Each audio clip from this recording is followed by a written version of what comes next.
எனக்கு இந்த 1987 கலைஞரை அரெஸ்ட் பண்ணி கொண்டு போனாங்க.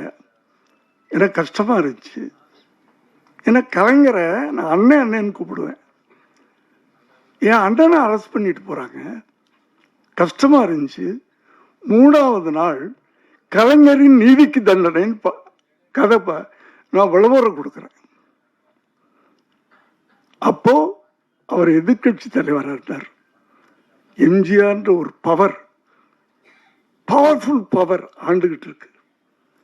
கலைஞரின் நீதிக்கு தண்டனைன்னு தந்தியில் நீங்களாம் அந்த ஜென்ரேஷன் பார்த்துருப்பீங்கன்னு நினைக்கிறேன். ஃபுல் பேஜ் விளம்பரம்.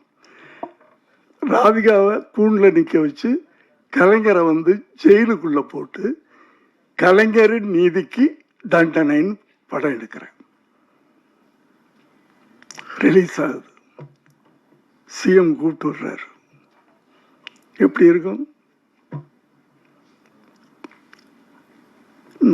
தப்பு நடக்குதுயா. நான் சொல்றேன், சினிமாவில் எங்கிட்ட ஒரு ஆயுதம் இருக்கு, அதை நான் யூஸ் பண்றேன். என்ன நடந்தாலும் பரவாயில்ல. இப்பெல்லாம் அப்படி எடுக்க முடியாது.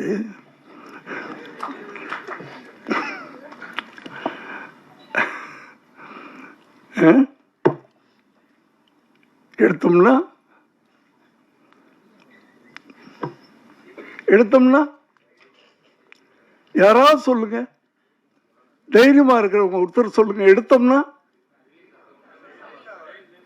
ரிலீஸ் ஆகாதா? நீயே ரிலீஸ் ஆக மாட்ட.